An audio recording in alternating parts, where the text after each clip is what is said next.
Ladies and gentlemen, fellow adventurers, welcome to Alaska. I'm Mickey Live, and welcome to this special edition of Alaska Live. Now, could have we picked a better day to go live from Alaska? Look at this. This is what we refer to as the awakening because Alaska is really open for business already. However, it's officially 3 weeks away from the first ship arriving to this historic spot at Icy Strait Point. Now, many people say to me, I'm the lover of pure wilderness. What is the best things about coming to see Alaska? I like to call it the Mickey Live Big Five, the Big Five. Going in reverse order, I put on the top of my list at number 5, going in reverse order, I put eagles. Now, when you come to Alaska, if you see a golf ball in a tree, that doesn't really count for an eagle sighting. To me, you have to take your shoes off and go wade through the marsh and go sit where the eagles are feeding. At number 4 on my list, I put bears, and there really should be an A and a B when you come to Alaska. Because when you're down south in the Ketchikan region, you're going to see more black bears. When you come up here to Icy Strait Point, you're going to see a brown bear, a specific type of brown bear called the ABC bear, or coastal brown bear that only exists on this island, Admiralty Island, and Baranof Island, and they're a larger bear. They can get up to 1,600 pounds. Now, that's a bear sighting. Now, when you see them swim and go catch salmon, we'll call that another big bear moment, and you have to have that to make it the number 4 on the list.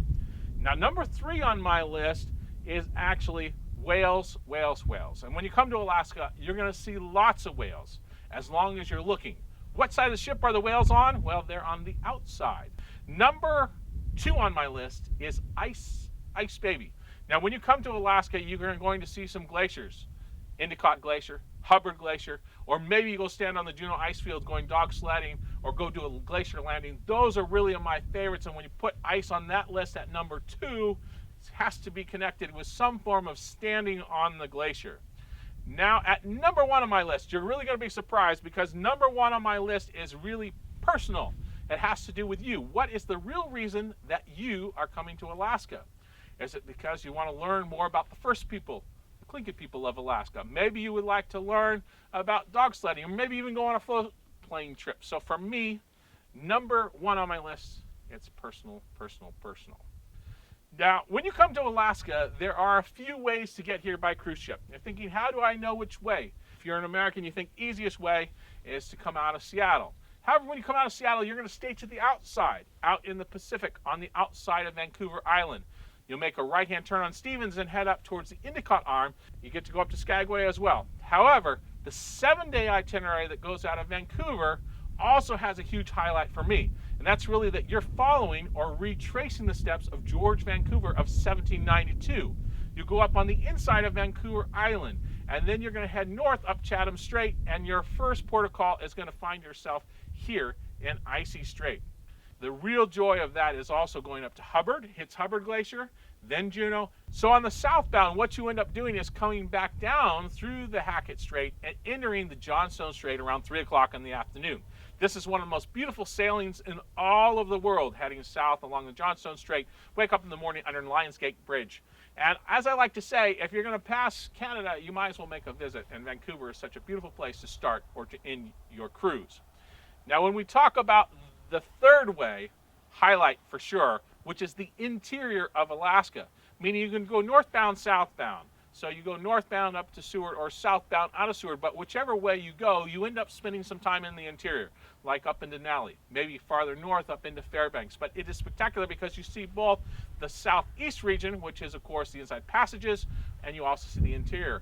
On that last sea day, you're going to end up in the Johnstone Strait, keeping Vancouver Island on your right-hand side, and, of course, Canada, the mainland, on your left, but you'll have a spectacular sailing in that afternoon and evening time all the way into Vancouver.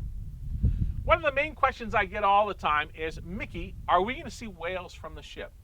Yes, definitely you're going to see some whales from the ship. And as I said, first, you have to be watching outside of the ship. But there are 2 real key areas that I'd like to point out to you as you're on those sailings to watch for. One's called Snow Passage. Now, Snow Passage starts about 2 hours. Set your clock to 2 hours after you leave Ketchikan. And it's a very narrow section, just wide enough for the ship to squeeze through. But the current coming down through there is in the neighborhood of about 16 knots. And it's pumping fresh nutrients, food off of the Pacific. And the whales like to hang out in that little funnel because it funnels the food right into their mouth. The other is on the northbound, headed out of Vancouver. On that second day, you're going to make the turn at Cake at the Chatham Strait and Stevens intersection. Now there you always see whales as well because the Chatham Strait's very deep and Stevens not so deep and right along that shelf. Now my rule is that whenever you want to see whales, check what the sea chart is. You can get that on your phone if you want to be a little geeky traveler. But if you look at the sea depth, this will tell you where the whales are going to be and how long they disappear. They like those little shelf areas. So if a shelf is at 300 feet, that means 3 minutes of time. So once you see poof, poof, poof tail, then you count, look at your watch, 3 minutes, and then you're going to see them come back, judging that that's about 1 minute per 100 feet of sea depth. Now there's nothing that can really compare though, because when you're on a ship, you're up high, and the whales look like baby whales. You go down low, like in a whale watching boat, the whales become much bigger. Now what you're doing is you're watching the birds. As you watch the birds, they're going to lead you to the whales. As the whales start to come up, the whales U-turn, the birds move, there they are. Big feeding groups here in Alaska. We call it bubble net cooperative feeding. Here at Icy Strait Point, we have large groups all season long. Spectacular show. But the real show is when the whales are coming out to you. Poof, poof, poof. And you're looking down the nostrils, and maybe you'll even get a little whale snot on you. Whew, unbelievable experience. And there's nothing like being down low where the whales are. Speaking though of crazy whales, we have a crazy whale here at Icy Strait Point. His name's Freddie because he lives in Port Frederick. In fact, he stays here now year-round. And he doesn't participate with these whale feeding groups. In fact, I'm trying to raise a little money for him for therapy because Freddie's the kind of whale that does it all by himself. When he was younger, he was passing Icy Strait Point and some orcas tried to drown him. He came here to Icy Strait Point for shelter and safety from those orcas. Now, he comes back every season, staying very close to that same pattern that day when the orcas attacked him, close to the shoreline. But he's learned to bubble net feed all by himself. Now, I've chased this whale around for days and days and days, and it took me weeks to get the shot. But as you can see, Freddie doesn't lay a circle, he lays a spiral bubble pattern because he's a solo whale, and he comes up all through the middle. And regardless of the kind of food all summer, he uses the same spiral pattern, which is really unbelievable. So yes, you can see whales from the ship, but going on a whale watching tour is the way to see the whales up close and personal, and you come all this way, and you definitely don't want to miss that life-altering moment of seeing whales up close and personal. The other question I get all of the time is, what is your favorite glacier? And I have to say, I'm actually partial to glaciers in two ways. One is I do have a favorite glacier, and it has to be Hubbard Glacier. And that's because it's so massive, 7 miles wide. You get up early, around 7 o'clock in the morning as you make the turn into Yakutat Bay. From 22 miles out, that's where the outer buoy is, you can see all the way to the face or the snout of the glacier. And Hubbard Glacier, we call it the galloping glacier, the glacier that keeps on giving. And that's because it comes from Mount Walsh, 76 miles away. It takes 400 years for it to flow all the way down and make its way to the sea. Now, Yakutat Bay doesn't freeze over, which means all the ice that you see around you as you go into Yakutat Bay comes from the glacier. It's all glacier ice. But as I said, I'm a little bit partial to glaciers, and that's because if you come to Alaska, you have to treat yourself. Going to see it by ship is unbelievable, but it's even more unbelievable to go there and land and put your feet on glacier ice. One of my favorites is that airboat trip because there you get to go underneath of the glacier. You're looking up at that big snout. You look right into the heart of the glacier, that beautiful glacier blue.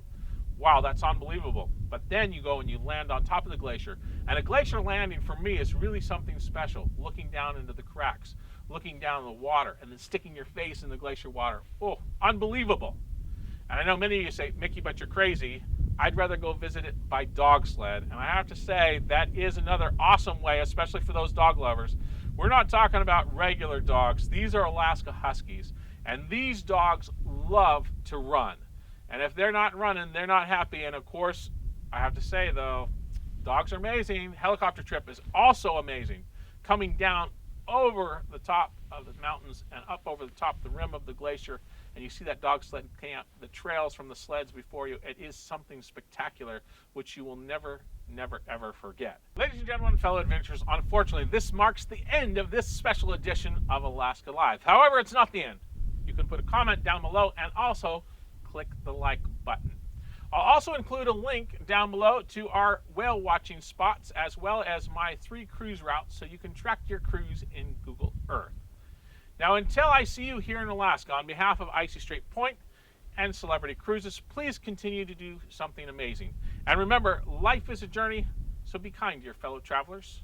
I'm Mickey Live.